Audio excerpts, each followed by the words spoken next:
Okay, so de-demo ko sa inyo, papakita ko na example kung paano makapag-trigger ng multiple igniters. So ito yung connector na Wago connector ang tawag dito. Hindi ko lang sure kung tama. So ito ay 5 slot itong hawak ko. Local brand to, mas nire-recommend ko itong may brand talaga. Wago connector yung pangalan niya. So ito naman yung igniters, yan. Ito yung i-example lang natin. So may kita nyo yung pula na yan, yun yung mag-i-ignite, yung parang biglang pipitik na sisindi dun sa mitya. So yun na, andito is apat pala to. Apat yan. Ito yung igniters na gagamitin natin. Then ilalagay natin siya dito. So kailangan pa natin ng isa pang wire. Bukod dito sa apat na to. Wire lang naman siya. Parang main wire siya na kukonect dun sa connector. And then yung connector, yun yung gagamitin natin. So ito example niya, no. So sa isang igniter, meron siyang dalawang wire kapag hinati niyo siya. So yung isang wire ikakabit niyo dun sa unang slot ng connector. So same as ganun din yung gagawin niyo dun sa isa pang wire ng igniter. So kung sa una niyo siya nilagay, ilalagay niyo rin siya dapat dun sa unang ignite, unang slot ng connector. Yan, papaganyan yan. Ito lang yung example nung So, still recommended ko pa rin yung original na connector para talagang gagana lahat. May time kasi na hindi gumagana. So, ganyan yung itsura niya pag pag-connect niya. Yan. So, ganyan din yung gagawin yung procedure dun sa ibang connectors. Basta magtitira kayo ng isang slot para dun sa main wire na gagamitin natin dun sa firing system. Make sure nyo din na mahigpit yung pagkakabit niya. Hindi siya yung basta-basta matatanggal. Kasi pag natatanggal siya, then hindi siya ganun ka-connected. So, ito na yun, yung na-connect na natin yung apat na igniters.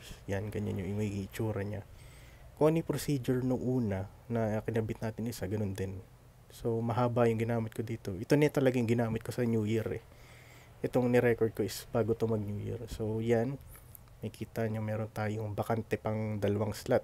Dun sa dulo, yung nakabukas. So, dito natin ilalagay yung main wire na i-connect dun sa sa mismong firing system. So yan, ganyan yung itsura niya. Yan, ito yung firing system. Diyan natin i-connect yung pinaka main wire niya. Okay, so ganyan lang naman siya. Hindi naman kailangan punuin. Minsan kung dalawa lang yung gusto niyo, tatlo, pwede naman yan. Gagana naman siya. So ito na yon. Halimbawa, yung nakikita niyo yung may wire, may tape na puti na nakakabit dun sa wire. Yun yung main wire. Yan. So, yan yung igniters. Nandyan, yan yung mga gagamitin, lalagay natin sa mitya. Then, yung may tape naman is, yun na yung nakakabit dun sa mismong firing system. Yan. Halimbawa, yung number 1. Makikita nyo ang tingkad ng kulay ng pula kumpara dun sa iba. Kasi yun pa lang yung nakakabit eh. Isa pa lang yung nakakabit sa kanya. Yan. So, gagawa ko ng isa pang ganitong klase pero mas maliit para mas makita nyo yung mismong demo niya. So yan, dito naman is gumawa ako ng ganong ding process din. Tatlo lang yung igniters na ginamit ko dito. Pang testing lang talaga siya. Yan, nakakabit siya sa number 6. So ganon din, may main wire. Tapos yung pagkabit ng tatlong igniters, same as lang kagaya ng kanina. So yan, nakaganyan siya. So may kita yung may meet siya dun sa mga igniter. Yan. Medyo malakas yung pitik nito kasi may meet siya na eh. Para lang makita niyo yung demonstration na talagang gagana siya. So yan, number 6 siya. Then kukuhain ko yung remote dito. Then i-testing ko siya. I-slow mo ko na lang para makita niyo nag-ignite talaga.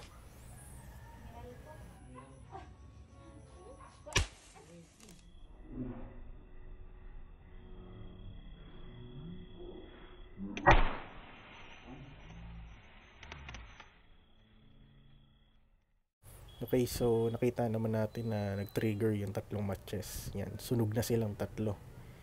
Yun, malakas lang kasi may meet siya eh. So, yung dulo lang naman yung pwede nyong palitan dito. Yung mga wirings, pwede pa yun as long as buo siya and hindi siya sunog. Basta check nyo lang yung mga wire na nakakabit. Make sure nyo lang. Still recommended pa rin yung original na connector para talagang gagana lahat.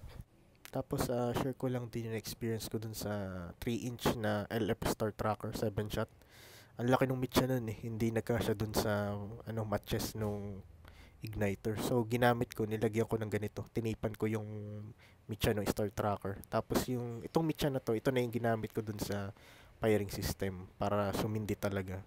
Kasi baka hindi siya sumindi ng ayos kapag pinagkasya ko yung firing system, ay yung igniter dun sa LF na Star Tracker. So, pwede rin gumamit ng ganito. So, yun lang naman guys. Thank you.